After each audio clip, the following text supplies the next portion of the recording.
Melilla, como la Consejería de Bienestar Social de Melilla y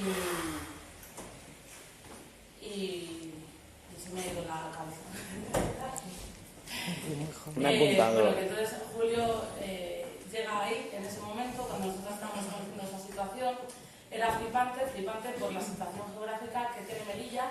Melilla es una ciudad de 12 kilómetros cuadrados, alejada de la península, territorio marroquí, formada en doble, que separa dos mundos, el tercer mundo, el tercer mundo, una sociedad llena de privilegios, otra que no tanto.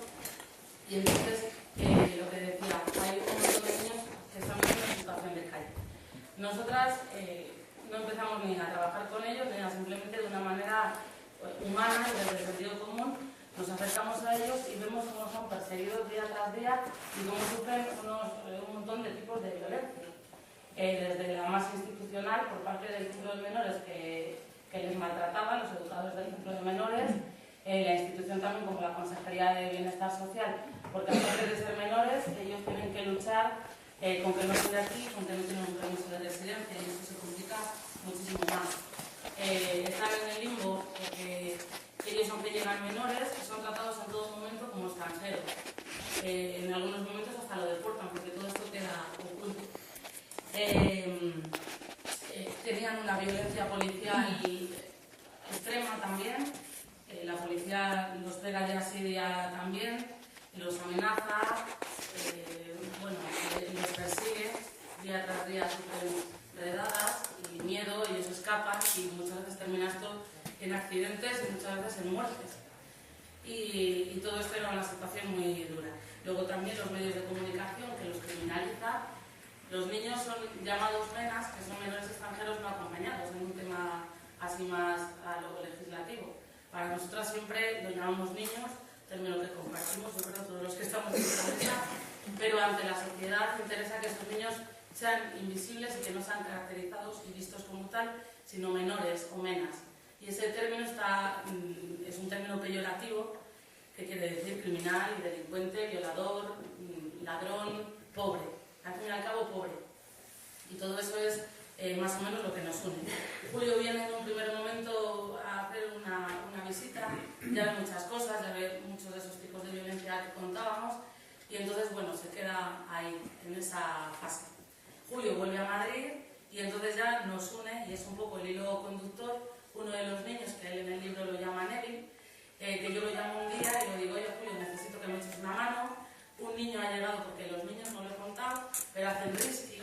El risky es el riesgo de meterse en un barco como polizones. Día tras día los niños que viven en situación de calle se juegan la vida para meterse en un barco, para esconderse y para intentar llegar a la península. En la península se creen que esto es la panacea y que en el Centro de Menores de Málaga, Granada, Madrid, les van a poner de bienvenida con unas zapatillas de marca, una gorra y un iPhone.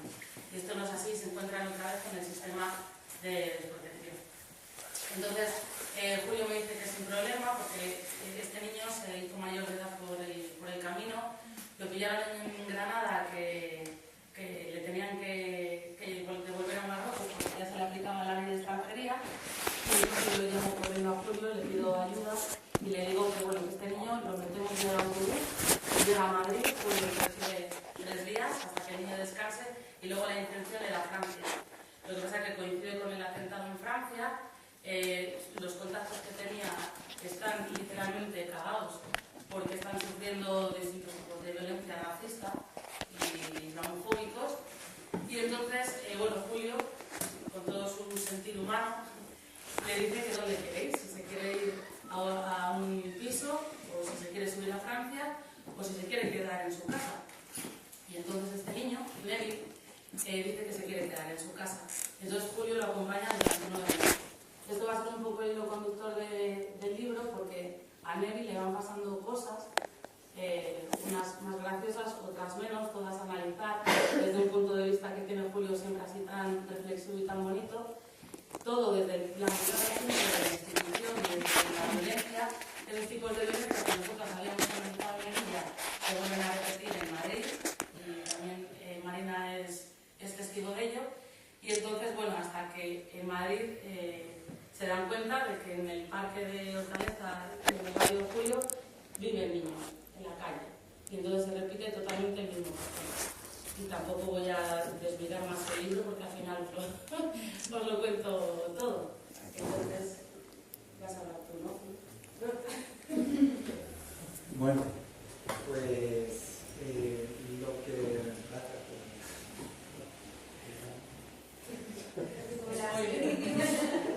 Bueno, el libro habla sobre todo del sistema de protección de menores, protección, ¿no? Entre comillas. Es un entramado tremendamente complejo, con muchos intereses, con muchos giros, con muchas historias, y que es muy difícil, creo que, de entender. Por eso yo me animé a escribir, primero para desahogarme, y segundo para que se visibilice ese entramado que muy poca gente está metido en por qué funciona así y cómo se trata todo esto, ¿no? Entonces quería escribir desde la experiencia, de lo que me voy a ir encontrando, cómo funciona todo este entramado del sistema de protección de menores. En el barrio, que tenemos los conflictos de los vecinos y los niños del parque, y que bajan a pegarles, y los niños pues la pueden liar un poco y los vecinos no les quieren, y se crean mitos, fantasías de los vecinos y las vecinas, creyendo que no saben si esos niños son de reforma, si son de protección, si son todos marroquíes. O sea, hay una ignorancia tremenda en el tema del sistema de protección. Por eso quería profundizar un poco para visibilizar esto, porque no sale ni en los medios de comunicación ni en ningún sitio. Entonces, desde nuestra postura, llevamos una crítica muy fuerte hacia el profesionalismo, hacia la institución, ¿no? Y una de las críticas que yo hago siempre es que siempre hablan los profesionales, siempre hablamos los técnicos, los educadores, ¿no? Los que sabemos de pedagogía, los que sabemos de política, los que sabemos de... Y a la universidad, por ejemplo, no van gente que estén sufriendo, ¿no? Gente que haya estado en la cárcel, gente que haya estado en la droga, gente que haya estado viviendo en la calle, ¿no? Entonces, para mí es muy importante predicar con el ejemplo. Entonces, por eso hoy yo quería, hablando con Marina, ella es Marina, le han quitado a sus 3 hijos y, como os he dicho antes, le he dado el teléfono a varios periodistas, nunca la llama, ella está desesperada y habla con la institución y es una pared. Y digo, pues como no te escuchan, pues mira, podemos hacer después ya de la presentación, te coges el micro y cuentas tu caso para que se visibilice. Y esto también por otra cosa, porque yo escribo esto y la gente puede decir, joder, esto es una exageración, Julio, esto es mentira y tal. Un día me encuentro con una chica de aldeas infantiles en la calle y no sé, me empieza, como los testigos de Jehová, a seguir para que yo me haga socio y le digo un poco lo que pienso y empezamos a hablar y yo le digo, bueno, yo creo que el Estado, no sé qué le dije, que roba niños y me miró como diciendo, es que yo está loco. Está zumbado, o sea, que está diciendo, pero no lo digo en plan de broma, sino en serio. Me miraba como diciendo, hostia, me pilla uno que está loco y me empezó a decir como, bueno. Y es lo que tengo, que yo tengo que aportar pruebas, ¿no? Sí, creo que Marina es una de las pruebas de cómo funciona el sistema de protección y además, fijaros que el libro va a hablar de chavales que están viviendo en la calle, que están en la calle, que intentan entrar en el sistema de protección que se supone que está para acogerles y tratarlo, y lo que hace es expulsarles. Y luego nos encontramos con el otro extremo, el otro lado, que son madres y padres, familias biológicas que tienen hijos, que tienen hijas, que tienen familia, y que son quitados, arrancados de sus familias para meterles en el sistema de protección. Entonces es una locura. El que tiene familia se le obliga a meterse al sistema de protección, y el que está en la calle se le expulsa, ¿no? Entonces, y también en el libro hablo de estos temas de la retirada de tutela que dejo caer en varias ocasiones. Entonces, sin más, me gustaría dar la palabra a Marina y también decir, yo creo que las madres están sufriendo un desprestigio continuo de decir, es que están locas, es que, bueno, yo no creo que estén locas, sino que las han vuelto locas y las están volviendo locas. Y imaginaos lo que es que dedican a un hijo, o sea, o una hija. Debes de entrar en un estado de salud mental tremendo, de depresión, entonces las están volviendo locas. Y yo entiendo que en todas las familias hay problemas, pues ya está, si hay problemas habrá que solucionarlos, habrá que buscar vías alternativas, pero no quitar a los niños, ¿no? Y nada.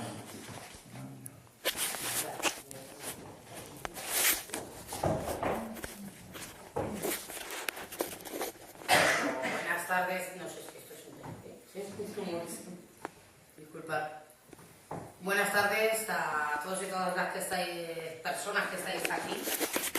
Deciros que solamente porque estéis aquí significa que sois ciudadanos responsables. Lo que está pasando en España es un crimen de lesa humanidad. Sé que es difícil que ustedes lo interpreten o lo entiendan, y es lo más probable que piensen que yo estoy loca, pero no lo estoy. Vamos a ver, se están secuestrando menores en España porque se le ha dado el poder a la administración pública de... Un técnico dice, hay que quitarle la tutela y le quitan los niños a sus padres. Bueno, primero quiero decir que muchísimas gracias, Julio, por dejarme intervenir, y lo que tenemos que tener en cuenta es que yo esté aquí es muy raro, porque evidentemente nosotros no apoyamos a educadores.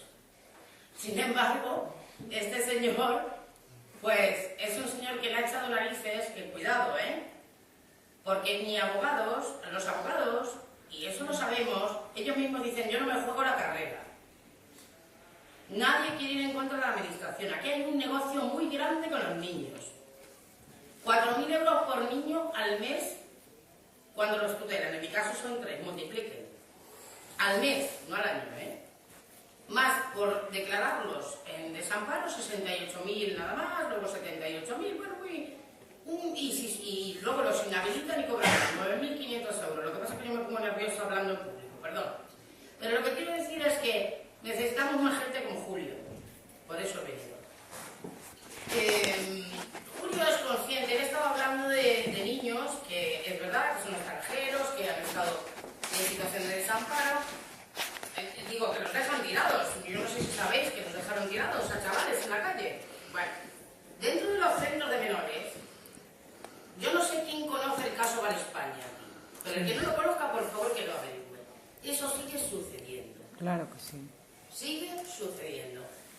Los menores son abusados de todos los tipos de maneras que ustedes se puedan imaginar. Incomunicados. Yo hace 2 años que no veo a mis hijos. ¿Por qué? Porque yo hacía fotografías, vídeos y denunciaba por la vía penal los abusos que estaban sufriendo mis hijos dentro de los centros. ¿Vale? ¿Qué sucede? Lo que decía Julio, quiero puntualizar. Dice, las madres se terminan volviendo locas. No, las madres nos morimos. Y los padres nos morimos. Y el que sea madre o padre se va a dar cuenta de que la sensación de impotencia, de angustia, de no saber si tu hijo tiene frío, tiene miedo, tiene angustia, y encima te dice, sácame de aquí, por favor, mamá, sácame de aquí, por favor, papá, me cago en la leche, y tú sabes que no puedes hacer nada. Porque tú le dices, sí, no, tranquilo, que te voy a sacar, pero pasan los años. Pasan los años, y entonces, ¿qué? Porque claro, te dicen, voy y lo secuestro, me lo llevo a mi casa, no, pues te acusan de la mierda esta de sustracción de menores. Y entonces te vas a la cárcel. Y entonces, ¿qué haces desde la cárcel? Porque ya de por sí no les puedes defender estando libre. Desde la cárcel, ¿qué vas a hacer? ¿Cómo es posible, en mi caso, que se lleven a un lactante de 2 años la Policía Nacional por una palabra de los putos administrativos, de los técnicos, con falsedad de documento? Viene la policía, van por el portal, abren la puerta, entran por la ventana y se llevan a mi hijo de 2 años de la cuna, que estaba durmiendo a las 9:30 de la mañana. A mis 2 hijas que estaban en la ducha, los vecinos, porque estaban alucinando los vecinos, había más de 500 personas mirando, porque eso es como cuando van a intervenir cuando hay droga, ¿no? Cuando hay una intervención de droga, rompiendo ahí la policía, el portal, subiendo por las ventanas como si fuéramos delincuentes. ¿Vale? Entonces me dicen los mismos vecinos locos, dicen, pero Marina, por Dios, que nos conocen ellos. Se las llevaron a las niñas envueltas en una toalla, mojadas en pleno invierno. Ni se molestaron en vestirlas. Eso sí, nos robaron la ropa de madre. Eso sí. Además, entraron en nuestra oficina, rompieron la puerta de la oficina porque la teníamos con cerradura donde había documentos, hicieron un registro que no tenían derecho. No quiero basarme solo en mi caso, lo que le quiero decir a todos ustedes, y por eso vengo, y pido por favor a la ciudadanía que esto le puede tocar a cualquiera, a sus hijos, a sus nietos. Esto no va, porque se está diciendo mucho que se le quita a padres que no tienen dinero. No es verdad. Yo llevo más de 160.000 euros gastados en esta lucha. No se puede con ellos. Y cuidado, porque no te dejan presentar ningún tipo de prueba. A mis hijos se los llevan 8 meses, o sea, se los llevan concretamente el 18 de noviembre de 2015. 8 meses después se celebra el juicio de impugnación, porque nos oponemos a la resolución de la Comunidad de Madrid. Vale. En ese juicio no se nos admite ninguna prueba. Una de las cosas que sale es seguimiento médico irregular. Mis hijos tenían médicos privados desde que nacieron, como lo tengo yo. Yo nací en el año 1977 y les puse a mis hijos médicos privados. Eso no lo tomaron en cuenta. Las cuentas bancarias tampoco. Hablan de comunicación disfuncional de un psicólogo que no conoce a la familia. La misma trabajadora social admite en el juicio no conocer a mi hijo pequeño porque pide la retirada de tutela y custodia y que sea entregado a un centro de menores para siempre. Encima no lo ponen ni provisional. ¿De acuerdo? Mi juicio está público. En el canal Adrián Villarreal está el juicio público. Nuestro. Los informes falsos, porque encima el único estudio que hicieron de 6 meses, una trabajadora social y un psicólogo, es positivo. El psicólogo viene, se despide, porque eso era con nosotros, con los niños, en casa. Se despide de nosotros, bueno, que está todo muy bien, vamos a pedir el archivo. Bien. Y además se despide diciendo, es que me voy a México porque tengo un proyecto en México. El psicólogo. 6 meses después, la misma trabajadora social, pero con un psicólogo que no nos conoce, pide la retirada de tutela de custodia de nuestros hijos con 2, 5 y 7 años que sean ingresados en una residencia, en un centro de menores que ellos le llaman residencia. Bueno, que hay que verlo, ¿eh? Mirar el canal Adrián Villarreal, porque es una cárcel. Eso no es bonito, ¿eh? Eso hay que verlo, ¿eh? Tienen seguridad, va armado de seguridad, por lo menos el de mi centro. Es un niño hay un compañerito de mi hijo que tenía, creo que más o menos que entró mi hijo con 2 y él tenía 3 años. Bueno, no me quiero extender mucho porque esta es la presentación del libro de Julio. Pero lo que quiero decir a la ciudadanía es que lo que está pasando aquí es la vulneración de todos los derechos. Primero los constitucionales, el derecho a familia no existe. El derecho de los niños no existe. El derecho humanos tampoco. La ley, mira, el constitucional dice que toda ley que vaya en contra de la Constitución, al final de la Constitución, si lo veis, es automáticamente derogada. Esta ley que se está aplicando es un secuestro de menores que lo hace la administración pública sin la intervención de ningún juez. O sea que tiene que ser automáticamente derogada. Yo lo que estoy pidiendo a la ciudadanía es que sea consciente que le puede pasar a cualquiera. Porque aquí se están poniendo siempre diciendo que se lo quitan los pobres, o son los inmigrantes que vienen, o son... No, esto está pasando aquí en España con cualquiera. Le puede tocar a cualquiera. O reaccionamos, señores, o tengan ustedes cuidado, porque les puede pasar a cualquiera de ustedes. Entonces, la ciudadanía tiene que informarse, en primer lugar. Para eso vengo. Y en segundo lugar, por favor, informar bien y actuar, porque esto se está yendo de las manos. Además, tener que tener en cuenta que se están borrando, porque esto de los niños robados del franquismo, ahora lo que están haciendo es borrando ¿cómo se llama esto? Las partidas del nacimiento, perdóname, el registro civil. Cuando tú tienes un niño, vas y lo registras, ¿no? Ha nacido mi hijo, yo voy al registro civil, vale. Estás borrando a la madre biológica y al padre biológico poniendo los adoptantes. Cuando además en España está prohibida la adopción, pero se está haciendo. Entonces, yo solamente quiero que os informen. Y aprovecho, si no te importa, Julio, para decir que el 30 de octubre estaremos en el Constitucional porque queremos que el Constitucional actúe con respecto a esto, porque estamos hablando de una barbaridad. Que si yo le contara, porque yo tengo testimonios de niños, por Dios, que yo se los pongo aquí las grabaciones y ustedes se quedan aquí que no pueden dormir esta noche. Que no pueden dormir esta noche. Lo que se les hace a esos niños. Bueno, discúlpenme las molestias. No, para nada.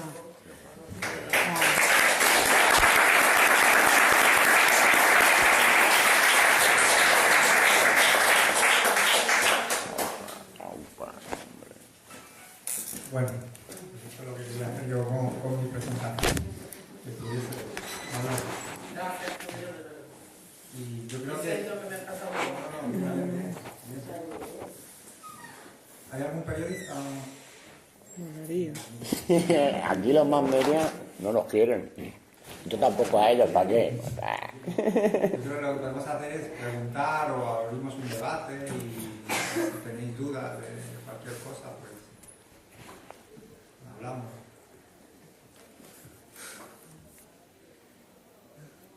Nos pinchan y no nos No cabe ninguna avisan. duda de que lo que dice esta mujer, esta madre, es una evidencia. O sea, vivimos en el limbo. Violan todas las leyes. La Constitución española, que es la ley de todas las leyes, la ley suprema, es la más violada de todas. Y la segunda creo que la Ley Orgánica General Penitenciaria. Son herramientas de estos fascistas que siempre han hecho lo mismo: robar niños, secuestrar niños, encarcelar pobres, asesinar pobres, y siguen haciéndolo. Lo que pasaba con aquella monja, no sé cómo se llama, años en los 70, que también, o sea, nunca han dejado de robar niños en este puto país y lo siguen haciendo. Lo que pasa es que vivimos en el limbo, no nos podemos enterar. Claro que nos podemos enterar, sin los más media entre nosotros, de poca oreja. Lo que pasa es que es muy difícil, claro. Sí, bueno, aparte de eso, y añadiendo también lo que has dicho, es que lo grave de esta situación ya es que robo de niños no solamente se extiende a clase obrera, es que también gente adinerada también están robando los niños. Es decir, que esto no solamente se extiende a gente, a pobres, a gente, por ejemplo, también que, como me imagino que sabréis muchos, que yo he estado, por ejemplo, en servicios sociales, porque estoy en la PA,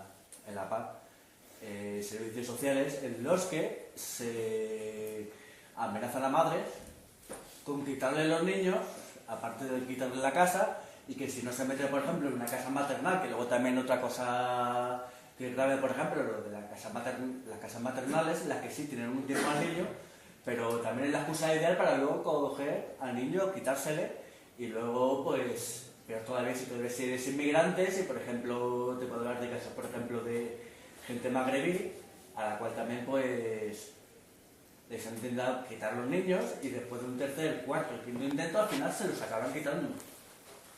O sea, cuidado y ojo.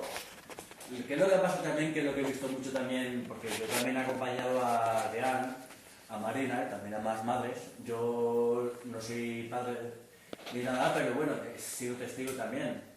¿Qué es lo que está pasando ahora mismo? Pues está pasando ahora mismo porque por una parte está un poco como la sociedad como que desorientada, como que escuchan por un lado un mensaje por aquí y dicen no me lo creo, pero luego ven ahí, y que lo veremos también que en otras luchas, como sea, yo que sé, el feminismo y más luchas también, porque claro, que esos locos y locas que hablan por ahí a lo lejos, que hablan y tal.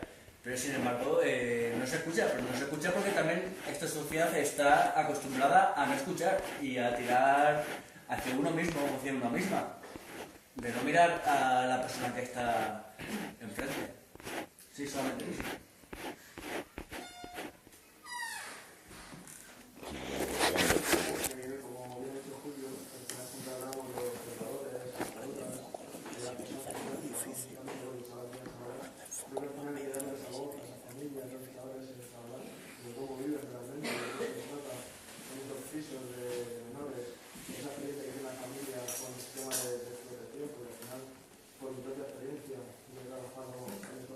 ¿Puedes hablar un poco más alto, por favor? Perdón. Que al final, que yo quiero tener en cuenta que hay que darle la voz no solamente a los profesionales que trabajamos con las personas, con los menores y con las chavales que trabajamos en pisos y demás, o en residencias y todo este sistema creado ficticio y simplemente con un interés económico, hay que darle voz a esos chavales, a esas familias que trabajan lo que sufren todo ese ataque, ¿no?, contra las personas y solamente por un interés económico, político y social, ¿no? Porque al final esas personas son las que tienen que contar su experiencia, tienen que dar voz y tienen que dar a conocer todas las responsabilidades. Porque al final yo puedo contar mi experiencia, pero desde una posición privilegiada, porque al final soy un trabajador, una persona que está jerárquicamente por encima de ellos, y yo no me considero por encima de ellos.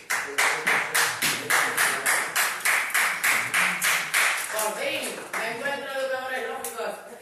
Encantada de conocerte. De taller no soy educador, pero bueno, yo soy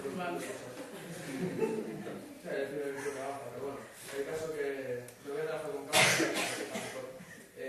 por lo tanto, me duele mucho toda esta experiencia que he vivido y creo que esos chavales y chavalas se merecen mucho más, se merecen respeto, se merecen dignidad, porque muchas veces tienen. El hecho de que intentan relacionar las comidas me parece sinceramente un abuso de poder por mi parte y un privilegio que yo no tengo que tener sobre las personas y que merecen mucho más. Simplemente el derecho a la comida en mi cosa se merece eso. Pero quiero más de eso, no te vayas. Esa mamá, a ver, yo le he dicho que no tiene que haber educadores. Yo quiero a Julio, te quiero a ti. ¿Dónde hay que votar? El tema es que mi experiencia pues, no es del todo positiva a nivel institucional y a nivel de entidades. Yo con los chavales no tengo ningún problema, ni por actividad ni nada. A nivel de la entidad tiene un choque muy grande y con la institución y sinceramente me es una frustración muy grande. Y ver el hacinamiento que tienen los chavales, el ratio de un educador para 10 chavales no puede ser una intervención de calidad, no puede ser una intervención buena, educativa, porque al final solamente estás ahí como un mero echar comida a los chavales o te escucho, pero claro, que viene otro chaval, no te puedo dedicar la atención necesaria, no puedo dedicarte el tiempo que realmente mereces y necesitas para la institución o el sistema de protección. Quiero entender, porque no lo va a entender y quiero entenderlo, porque lo que quieren es dinero y nada más, pero quiero entender que cada chaval es único y exclusivo, necesita una atención única y personalizada en cada momento, entonces el sistema de protección empezará a funcionar un poquito, pero cuando se quiten sus intereses económicos. Hasta entonces no va a funcionar. Y ya me callo. Bien, venga,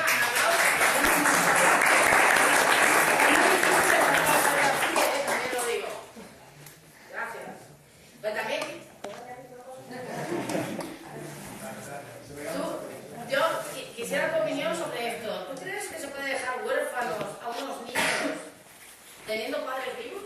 Imagínate yo, 17 años juntos, casados 10, no, 11.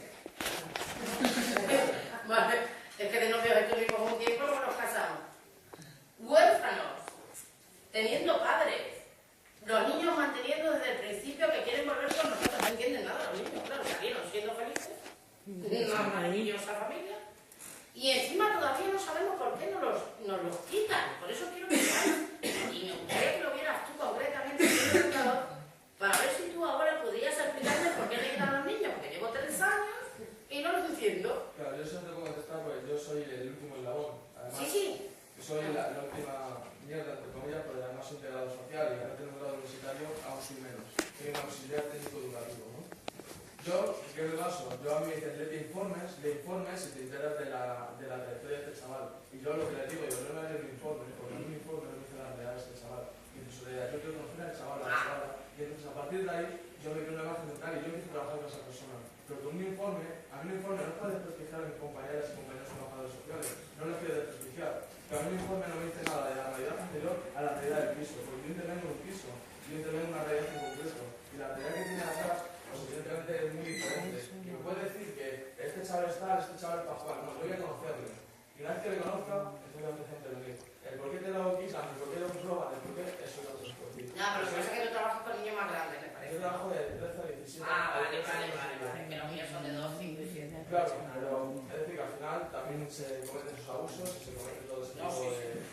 Pero al final yo eso no, tampoco me he querido tirar más tiempo para analizar ese problema porque realmente estaba pudiendo con mi salud mental. Así que he decidido cortar por los años. Fíjate, muy bien. Fíjate lo que has dicho, que soy el último mono y no tengo poder y no tengo... Se ha creado el monopolio de la educación social, el trabajo social, que solo puede hablar, solo puede intervenir, solo el que tiene el título, el que tiene acceso a la universidad y el Lo que se es cara al sistema, lo que se es cara al sistema, no lo que se es realmente. O sea, lo que se es cara al sistema. Si tú tienes un título o dos títulos, pues eres alguien. Si no tienes nada y tienes humanidad, eres una mierda. O sea, es lo que ha dicho. Porque el chaval no es ninguna mierda. O sea, como ha dicho entre comillas también. O sea, no ninguna mierda entre comillas. Tiene una capacidad que te caga. Lo que pasa es que estos bestias no dejan a una persona que desarrolle los servicios sociales que ellos llaman, o las SS, como lo queramos llamar, no dejan que lo desarrollen así. No les dejan, no les interesa. Mira, pelas y pelas, lo que dice el chaval, no sé cómo se llama. Dinero y dinero. Al Imbroda en Ceuta o en Melilla, no sé cuántos kilos de euros le han vuelto a dar también para torturar más a los niños que a los que les llaman menos. O sea, es todo dinero, dinero y titulaciones de mierda. ¿Y la humanidad dónde está? ¿Y las personas dónde estamos?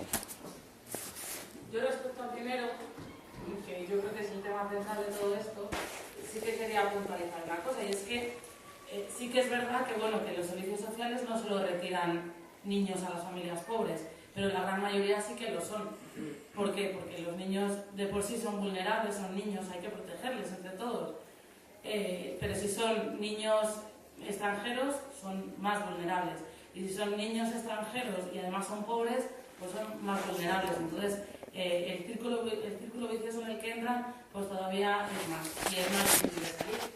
Porque si no, Felipe Juan Froilán de Todos los Santos estaría retirado de su familia desde hace años, con la familia que tiene, el uno yonki, el otro ladrón, el otro putero y lo que es. O sea que, y jugando con pistolas y disparándose, pues imaginaros qué familia más desestructurada. Lo que pasa es que familias desestructuradas, como se ponen los informes, pues no lo son todos. Y luego hemos generado un ejército de profesionales, que están los integradores sociales, educadores sociales, hay abogados, jueces, trabajadores sociales, seguratas, los del catering, los de la limpieza, o sea que dentro de todo ese centro vive mucha gente. Entonces, el núcleo fundamental es que como la pobreza no es rentable de por sí, vamos a hacerla rentable. Entonces, vamos a crear cárceles y vamos a crear cárceles de menores, en este caso. Y nada, pues que es un negocio y que necesitamos los centros llenos y hacinados, como decía el compañero, para que todo esto siga en marcha. Y en la actualidad será uno de los negocios más rentables. Porque ¿cómo es posible que en España, que es uno de los países con menos delitos, las cárceles estén llenas y las cárceles de niños estén llenas? Y todavía hay gente que se queda en las calles. ¿Qué está pasando? Aquí alguien está sacando tajadas, esto es una mafia. Entonces vamos a analizar, cada uno desde donde estamos, yo también soy educadora social y formo parte de esto, pero necesitamos analizar y necesitamos decir muchas veces que no a ciertos trabajos porque a mí me está pareciendo inmoral. Y porque en esas reuniones de equipo, donde está desde el director hasta el último mono, como decías tú, se decían muchas cosas. Y muchas cosas que tienen que ver con la vida de la gente. Y no podemos ir por ahí quitando niños con la palabra de que soy técnica y soy una profesional.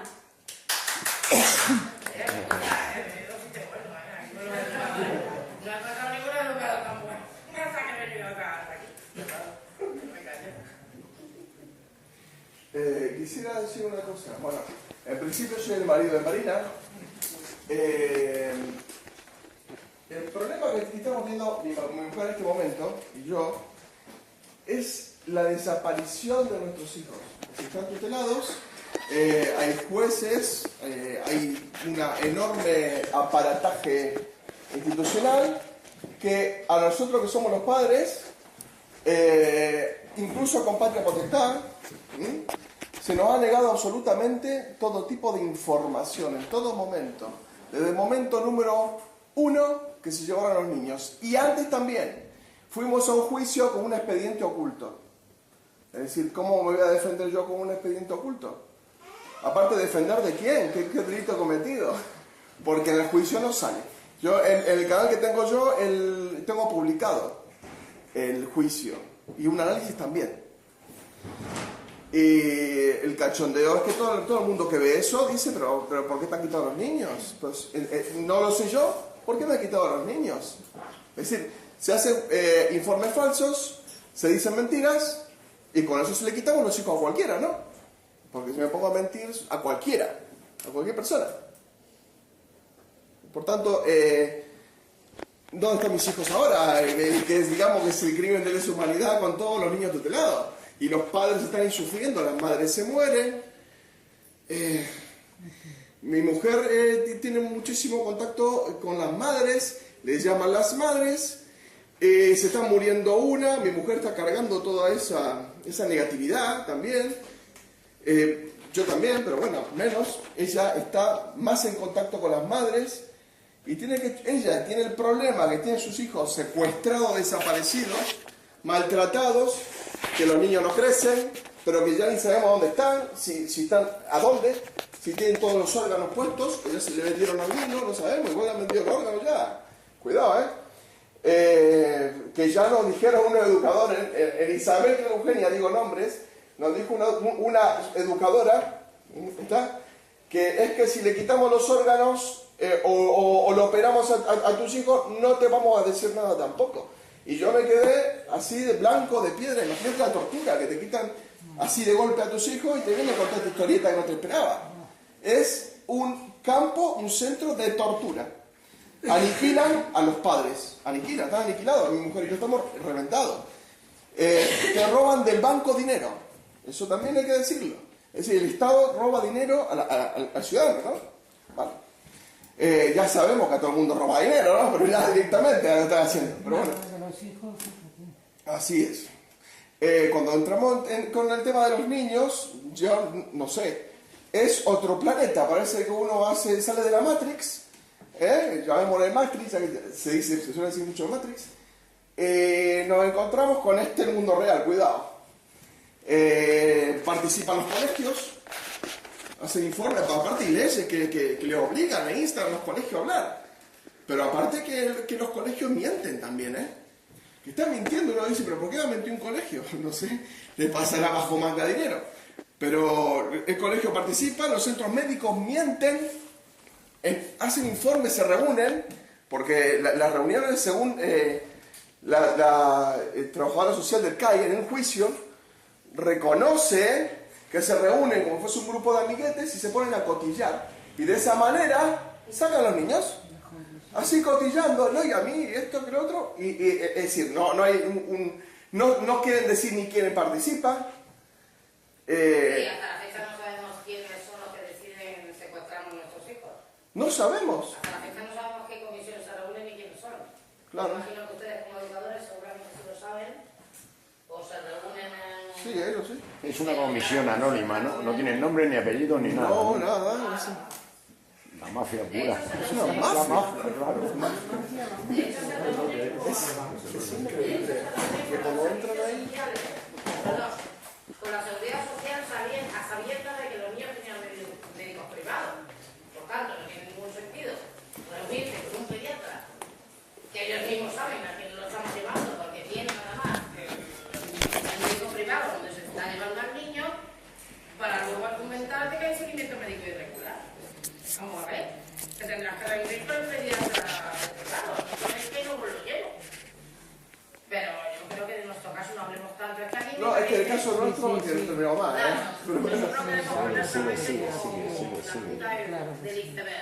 Eso está pasando en muchos casos. Por ejemplo, el tema de violencia de género, no lo quiero dejar al margen. El tema de violencia de género es un negocio. El problema que hay con la violencia de género es que cobran por cada mujer maltratada, para que no lo sepa. Pero aparte, le quitan los niños, para que no lo sepa.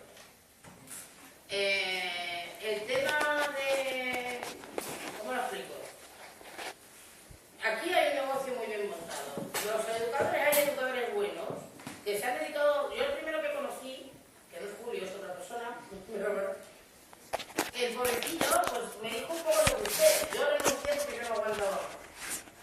Él lleva denunciando por la vía penal años lo que él vio en estos tiempos. Se ha quedado traumatizado de lo que veía. Y era un... ¿Vale? ¿A ese señor se le ha hecho caso? No. Imagínese a nosotros, los padres, que están locos, ¿verdad? Y encima, tú vas a la sociedad y te dicen, bueno, no será.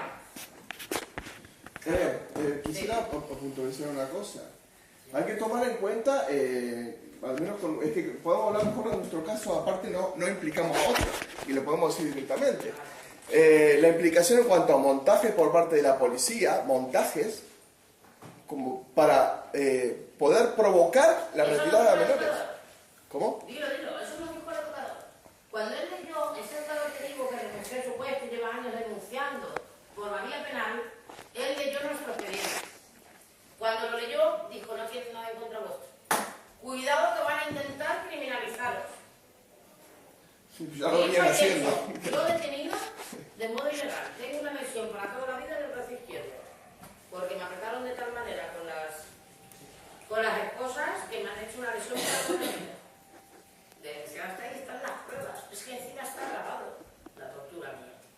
Yo no me invento nada. Y yo tengo peritajes forenses que demuestran que no estoy loca. ¿De acuerdo? Lo digo para que no puedan llegar a pensar. De hecho, ni se me acusa de loca, vaya, pero bueno. No, no se acusa de nada. Pero lo que está sucediendo es algo muy grave. Lo que pasa es que la población no está informada. No está informada. Y los poquitos educadores, o los poquitos policías que sí están informados, o los que quieren, que saben lo que está pasando y quieren atacar esto, han eliminado inmediatamente. Sí, sacado del lugar, lo sacan del sitio. Disculpadme. O los echan o los trasladan. Ya me callo porque yo creo que ya es la hora que hable Julio. Estamos Yo flipando. quería un poco esto, ceder la palabra y que pudiera hablar todo el mundo y la gente que está sufriendo los servicios sociales y el sistema y todo esto, ¿no? Porque es lo que estamos criticando al final. Cuando vamos a la universidad criticamos, joder, aquí solo habla el académico, el estudios de la universidad, se está hablando de la exclusión y a la vez que está excluyendo, porque solo puede entrar quien tiene un certificado académico y solo puede dar clase quien tiene su certificado académico.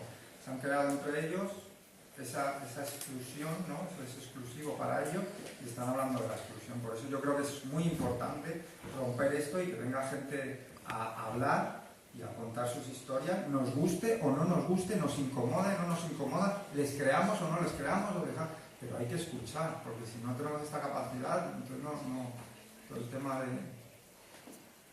Y es muy curioso lo que has dicho, porque tú te has ido, ¿no? Yo llevo diciendo mucho tiempo que dentro del sistema de protección y de los centros y tal existe la selección natural.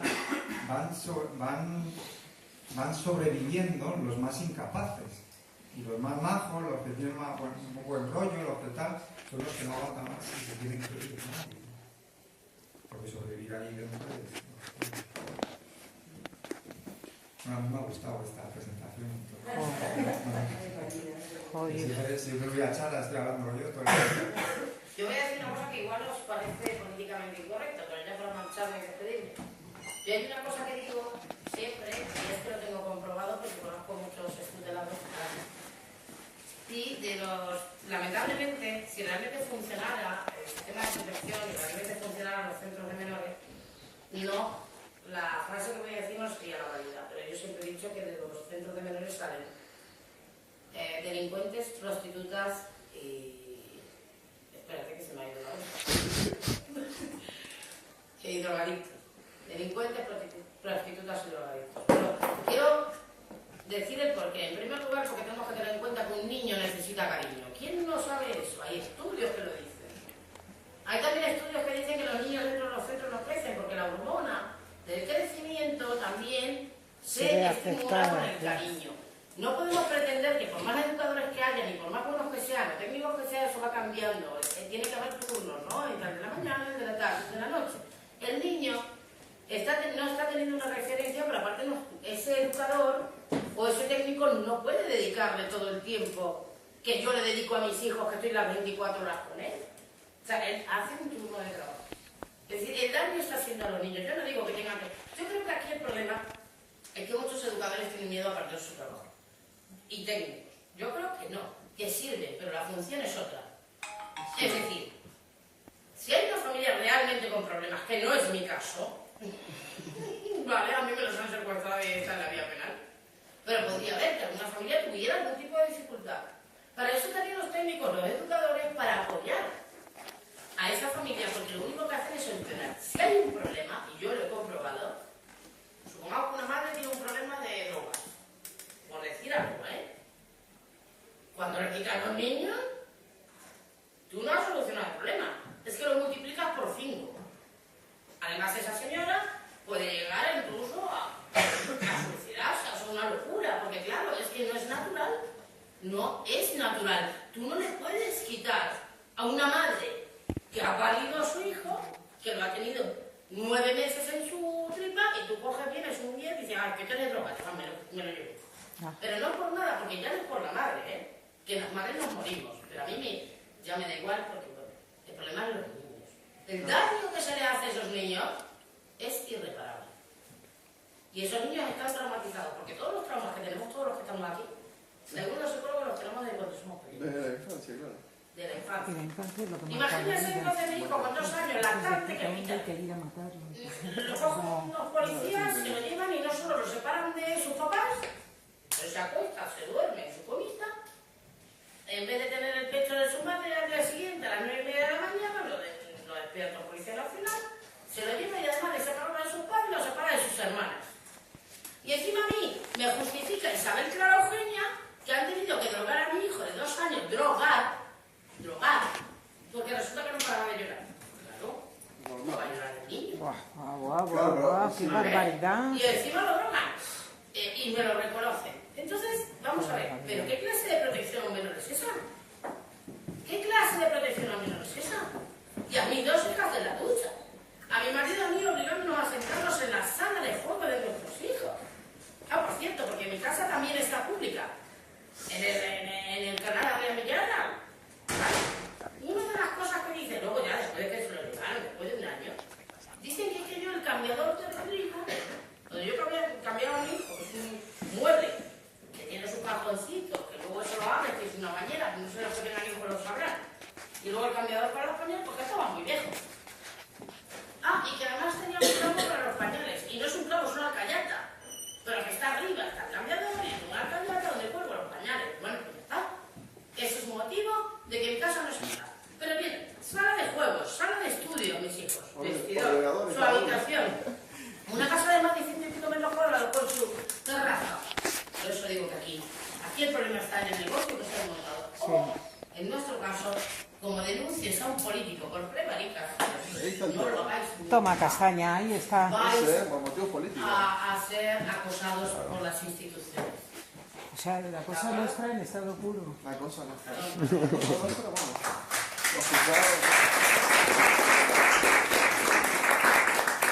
Yo quiero puntualizar una cosa que habla del problema, de la otra, de esta cuestión, es decir, el problema vamos a usar para mí, desde mi punto de vista, así que es la primera pasada. El problema no es ni las entidades como tal, sino la búsqueda de la persona en general. ¿Cómo está creado en general? ¿Cómo está creado el sistema que vimos que es caminativo? A partir de ese sistema tiene todos los problemas. Al final, yo lucharía y soñaría con que mi trabajo existiera. Yo digo que existe el sistema social y la relación social de la generación. Porque es un trabajo que son críticas con las administraciones sociales. Ese es el principal problema. El problema se declara desde la base, que son los niños, es la educación, es el crear personas, seres humanos, personas íntegras, personas responsables, con autocuidados, con cuidados autocorrectos, con mentalidad colectiva, no individualismo, sino egoísmo, de miro para mí, poli para mí, entonces la sociedad cambiaría. El sistema de producción con el que estamos, con el que vivimos, es normal que haya esto, es normal que existamos. Pero yo, el problema no lo veo nosotros como tal, sino que somos allá de eso. Mi punto de vista. Sí, y que no es una crítica hacia ti, sino una crítica al que te quiero sistema hacer una puntualización. y al aparato estatal, al sistema que hay. Te quiero hacer una puntualización porque esto lo estamos debatiendo las madres. Es que resulta que a la hora de tutelar menores, no se está tutelando por maltrato o porque les peguen, no, es que están dirigiendo menores. Por ejemplo, el caso de mi marido y mío, nuestros hijos estaban educados, integrados. Nosotros nunca hemos castigado a nuestros hijos ni falta que nos ha hecho. ¿Vale? ¿Cómo te voy a explicar? Es muy raro porque no están utilizando, por ejemplo, casos que sí podrían ser constitutivos de tutelas. Entonces estamos haciendo una investigación de por qué van a por ciertos niños. Y es curioso porque van a por ciertos niños que son muy educados o que tienen a lo mejor una... No digo que sean pobres o ricos, eso no tiene nada que ver, porque no ser rico es porque seas más inteligente, o sea, no tiene nada que ver eso. Yo lo que digo es que son niños que destacan en el colegio, cuidado, lo estamos haciendo el estudio, son más inteligentes de la media, se adaptan, no son racistas, no tienen problemas con el resto. Entonces aquí estamos diciendo por qué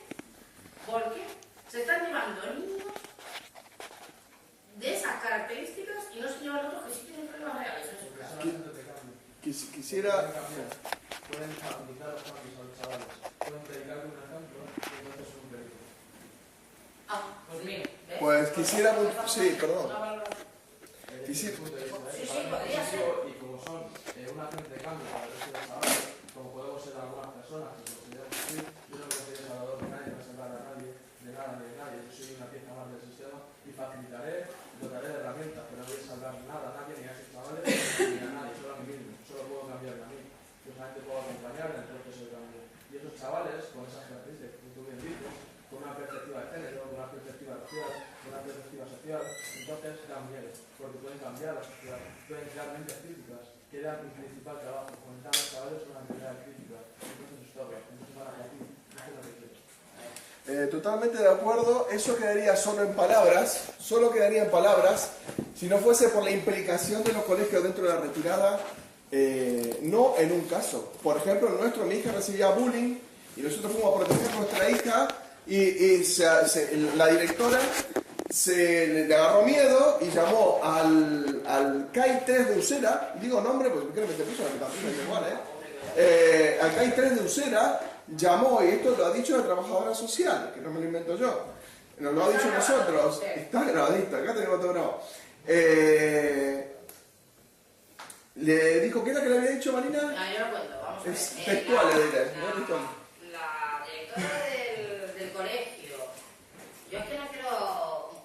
esto ya le dejamos a Julio porque me parece que estamos extendiendo mucho el tema. No, pero él quiere eso, él quiere que saquemos los hechos a la luz.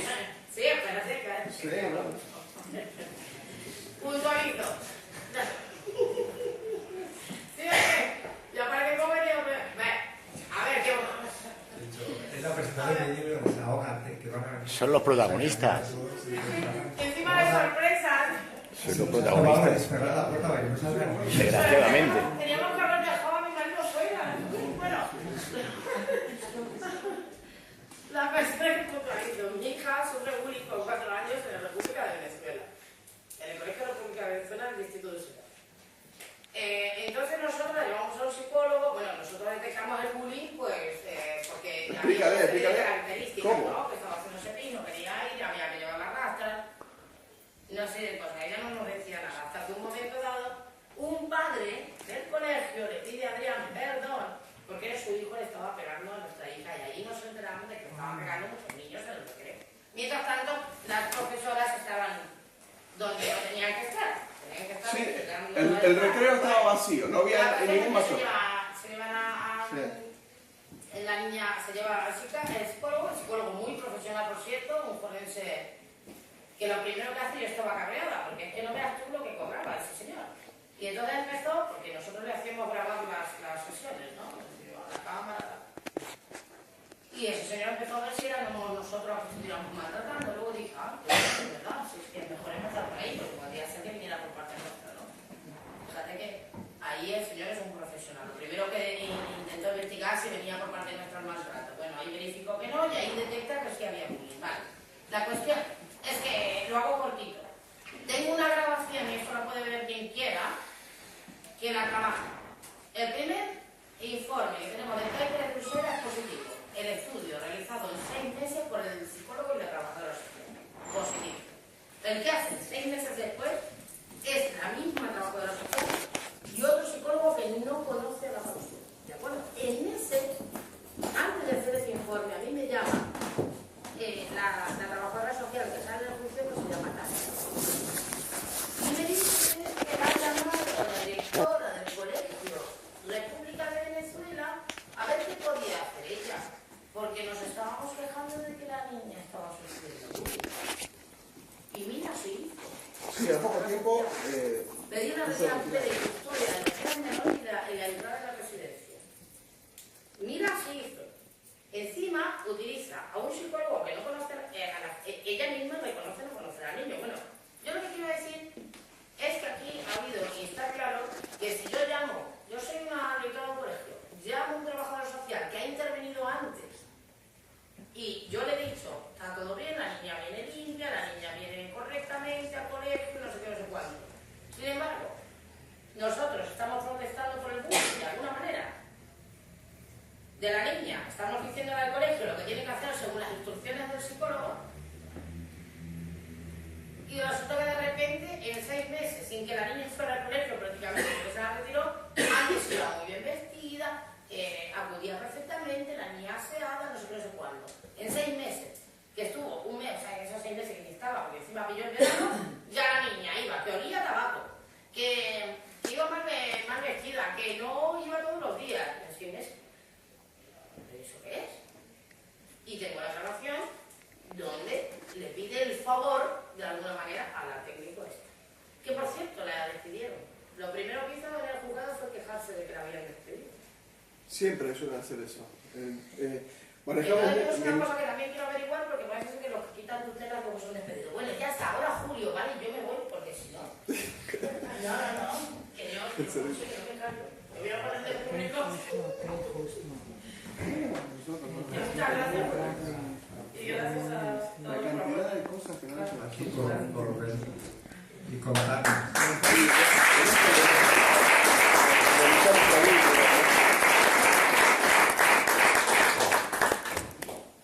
Hay una cosa que has dicho al final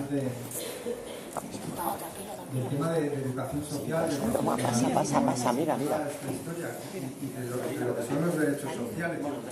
Imaginaros que el niño está todo el día en la calle porque sus padres trabajan 14 horas al día, porque tienen que pagar una hipoteca de un piso que está sobrevalorado en el mercado y no tienen tiempo, ¿no? Y el niño, como está en la calle todo el día, te vienen y te dicen los derechos sociales es contratar a más educadores sociales, educadores de calle, para que estén con estos niños y poder atender a estos niños. Esos son los derechos sociales. Es que es ese tema de que nos estamos desviando.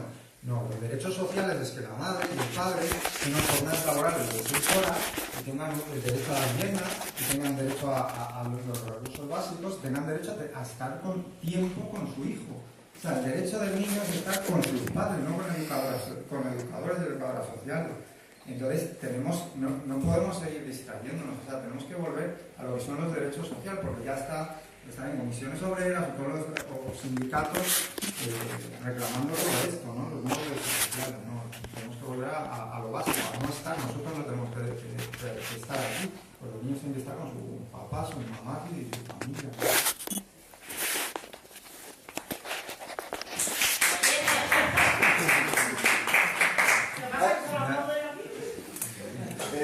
Hay una cosa también, Hay una cosa, bueno, vamos a ver. Yo soy cristiano, ¿está? De religión cristiana. Ideología nada que ver, pero de religión cristiana. Pero un poco para que hable más gente. Sí, mejor, sí. No quería puntualizar sobre una cosa. Bueno, pues por poner un poquito de contrapunto al debate, yo creo que la realidad del problema es bastante más amplia de la que nosotros estamos afrontando aquí. Es decir, desde los colectivos sociales críticos hay que reconocer que no tenemos capacidad de atender ni llevar a cabo proyectos interesantes, perdurables, en el tiempo, organizados y con objetivos, porque nosotros estamos completamente desestructurados y atomizados. Es decir, tú, Julio, eres un referente, pero ¿cuántos proyectos hay en los entornos que conocemos que puedan tener capacidad organizativa, apoyos y demás para poder llevar a cabo esto? Entonces, hay un vacío enorme que entre la administración o lo que representa el Estado, que es mayoritario, y lo que tú estás representando, lo que manifiesta esta familia en este caso, hay 1001 o 1.000.000 de casos. ¿Entendéis lo que quiero decir? Es decir, que la realidad es tan abierta que nos desborda. Tanto es así que al final, pues, quien gana la partida es el que tiene el control y el poder, pero eso no estamos descubriendo nada. Es decir, porque la propia sociedad confía en las instituciones. Y mientras nosotras y nosotros, es decir, los colectivos que definimos que queremos otra sociedad, que queremos construir otras alternativas relacionales o de atención, etcétera, etcétera, no vayamos a los espacios en donde estamos viviendo y nos hagamos escuchar, pero no solamente tenemos que tener discurso, el discurso se gana cuando tú haces cosas en el entorno. Y nosotros somos grandes discursores, y poco hacedores. Pero tenemos muy poca capacidad, a veces nos fallamos a nosotros mismos porque luego el compromiso falla a la hora de llevar a cabo un proyecto concreto en el barrio y tal y cual, ¿no? Entonces la realidad es tan amplia que nos desborda. Entonces yo creo que hay que ver siempre en qué punto estamos de la situación, cuáles son nuestros objetivos globales, si es que los tenemos, y cómo crear esas redes de apoyo en cada barrio, en cada zona. Vamos a hablar de aquí de Madrid o de donde sea, para que podamos vernos de vez en cuando, podemos intercambiar experiencias, porque al fin y al cabo, lo que decía también el compañero, es decir, el trabajador social o el educador social no es más ni menos que el mismo que el padre o la madre que intenta buscarse la vida para sobrevivir, para acceder a una vivienda, pagar una hipoteca. Estará mal ubicado en el sistema y con las propias contradicciones que nosotros afrontamos cuando además tienes una visión crítica. Pero no podemos hacernos el harakiri todas y todos de golpe. Lo que tenemos que decir, qué proyectos podemos implementar en un espacio conocido y cercano, con qué personas, con qué punto de vista a la hora de acometer el trabajo y qué perspectivas y qué recursos tenemos. Porque tenemos que ser... Y luego, creo que el abanico del comportamiento familiar es muy amplio. Es decir, vosotros tenéis un caso muy dramático, pero lo que yo trabajo en la educación, pero en la educación secundaria, es decir, no soy especialista en integrador social en este caso. Y si es verdad que muchas veces cuando tú estás notando que, por ejemplo, tú eres un tutor de un primero de la ESO, lo primero que te pide el jefe de estudios del centro es que no pases por alto el absentismo, ¿de acuerdo? Y el absentismo supone que lo que estás haciendo control no es solamente el control sobre los derechos del niño, que es estar escolarizado, sino que tú te estás convirtiendo en una especie de controlador de la familia. Por ejemplo, yo me he negado en algún caso, me pasó el año pasado en el centro donde trabajo, me negué a rellenar constantemente los partes de ausencias porque yo decía que yo lo que quería es ver a la familia. También, igual que la PT o la orientadora del centro o la jefa de estudios, que era la que me estaba obligando, o la inspectora indirectamente me estaba obligando a cumplir una función que yo no me la creía. Es decir, yo decía, ¿por qué no podemos ver a la familia cada vez que haya una ausencia de, no sé, 2 o 3 días, 4 o 5 días? Vamos a hacer una cosa, ¿por qué no hablamos con la familia? A mí me decían que lo que tenía que hacer fundamentalmente era ver si la falta estaba justificada, y si no estaba justificada, yo decía, ¿quién justifica la falta? Si al final resulta que la orden y el decreto correspondiente dice que el tutor es el que justifica la falta, y cuando yo justificaba la falta, a mí me desautorizaban, ¿entiendes? Claro. Entramos en una dinámica muy perversa, pero la verdad es que cuando tú estás en esa situación y no tienes en el entorno, yo vivo en Parla, una zona con unas dificultades enormes en este terreno que tú, Julio, estás trabajando, pero no tenemos esos colectivos en el entorno, no tenemos una red de apoyo básica donde tú puedas tener un referente y tú te encuentras bastante solo a la hora de afrontar, porque tienes a todo el entramado institucional y a tus propios compañeros que te dicen lo que tienes que hacer es fundamentalmente mirar las faltas, y si no están justificadas y que no sabemos quién tiene que justificarlas, ¿entendéis? Yo creo que nos sentimos muy solos en este espacio, nos encontramos y luego conectamos y tal. Los médicos no dan ahora, lo sabéis eso, ¿no? Pero lo que estaba hablando él, los médicos no dan ya justificantes a los niños como cuando yo era pequeña, ¿lo sabíais? Sí, claro. Entonces es muy importante con estos espacios encontrarnos y conectar y crear redes, y yo creo que en el fondo nos sentimos solos y desbordados. Se dice que acaso realmente Que no están es el que entiende a la familia de que no hay tal colectivo, no hay tal colectivo, ¿no? De apoyo a la infancia, de manera gestionada, con otra visión y tal. Es verdad que no hay tanta energía, pero también hay un punto en que donde se forma toda esta gente, donde nos hemos formado, totalmente despolitizado. Entonces, yo creo que hay que de alguna manera no nos está formando todo este cuadro de profesionales de dentro que no entienden que acaban siendo policías sociales, que llegan a donde la policía no puede llegar, el trabajador social o trabajadora social está llamando a la puerta y lo están dejando entrar. Entonces, es que hay un punto ahí que, no sé, yo creo que también la gente que trabajamos en esto tenemos que poner en nuestros límites, o sea, hay que saber hasta dónde podemos llegar y hasta dónde no. A veces es una filosofía de trabajo y es que la intervención social, el trabajo social, como que no hay eso, o sea, no hay, o sea, se habla de metodologías, pero no, realmente en educación sí que se ha hablado de pedagogía de intervención, pedagogías alternativas, como dicen, pero en la intervención social está como súper coja de esa parte política. Y la verdad que currar dentro a veces es, y por no hablar de cuando empiezan a meterse las empresas en las subvenciones de los proyectos y que eso al final, o sea, acaban utilizando la pobreza un marketing con causa de la pobreza, y es que es tremendo. Y lo acaban sufriendo los chavales, que son instrumentalizados por empresas que, claro, la gente del programa es como no se puede decir nada porque nos están subvencionando el proyecto, pero ¿en qué sistema estamos trabajando, no? Pero yo creo que incluso desde dentro se puede decir hasta aquí.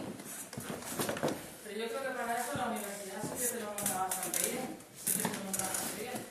porque dentro de lo que es esa institución también te adiestran para que seas efectivamente un carcelero y no un educador. Yo empecé con mucha ilusión y luego terminé en segundo y en tercero estuve a punto de dejarlo y ya luego me marchaba en ella porque no aguantaban ni a los compañeros y porque cada charla, cada seminario que venían a darnos era igual de un funcionario de prisiones, de un carcelero, y veía como todos mis compañeros estaban súper interesados en los puntos que te daban por tener la carrera de educación y para qué había que hacer, qué oposiciones, si era fácil, difícil, o sea, esa era su meta.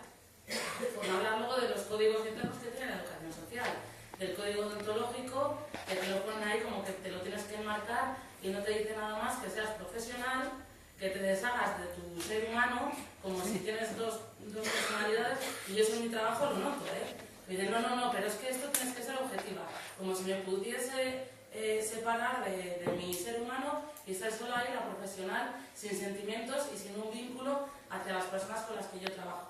Que ahora mismo salud mental, porque de menores, en el sistema más corrupto no lo hay. Y otro punto de ese código deontológico, que la mayoría se dice de todas veces, es la distancia óptima. Y la distancia óptima te dice que tú aquí y yo aquí. Y yo no te abrazo, yo no te doy besos, ni te doy nada. Cariño cero. Era lo que decías tú también. O sea, nos enseñan a ser jerárquicamente superiores y a tener poder. Y de hecho, nos ponen como de escudo de la policía, porque siempre va a ser mejor visto que vayas en nombre de la educación que en nombre de un policía. Pero sin embargo, un policía para entrar en tu domicilio le hace falta una orden de un juez y a los servicios sociales no. Tú llamas a la puerta y entras, eres asistente social. Y valoras y juzgas. O sea, que no nos damos cuenta del poder que tenemos y del poder de decidir que tenemos. Y luego dentro de las empresas, pues también la educación social te dice que cada sitio donde vayas a trabajar, cada empresa, tiene su régimen interno y lo tienes que hacer caso. O sea, que salimos bastante bien o más enseñados de la universidad. Por eso lo que hemos hablado tantas veces, que lo que aprendes, pues lo tienes que desaprender, porque luego la vida es realmente asquerosa. Yo empecé a desaprender en un curso con saltando charcos. Aquí la escuela sobre imaginación está para eso, para desaprenderlo y para cruzarte con gente que lo está sufriendo, que ha estado en la cárcel, que ha estado en drogas, que ha estado en centro de menores y que te va a enseñar el aquí. Y gracias a eso pues tú podrás cambiar algo si quieres, si cuando llegas ahí tienes fuerza, porque vamos, por el camino lo dejas. Qué batalla. No la gente, porque vamos. Así es, así es.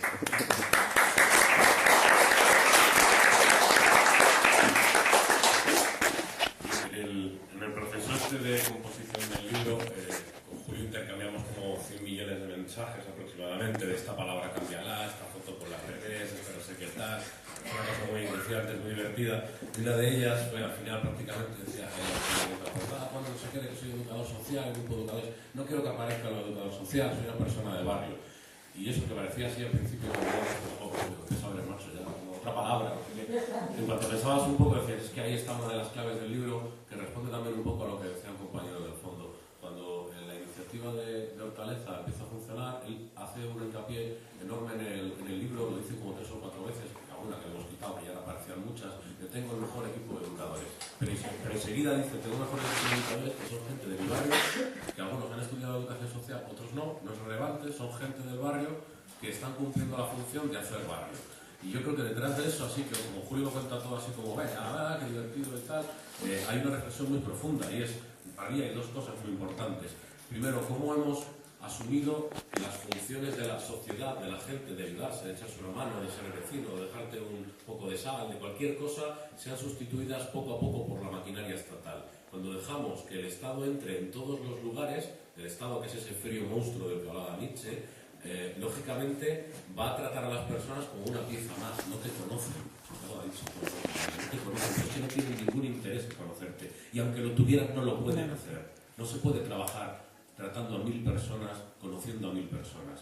Cuando hemos dejado que todas las redes de solidaridad, de apoyo mutuo, de conocimiento, cuando la geografía de nuestros barrios, que también decía Julio, nos invita a pasar y no a quedarnos, estamos dejando que el Estado tome todo. Y eso por un lado. Y por otro lado, si los movimientos sociales se fundan solamente en gente especialmente intelectual, comprometida políticamente, con un discurso que se ha leído desde el principio hasta el final de los pensadores socialistas clásicos, perdemos la posibilidad de generar tejido de barrio.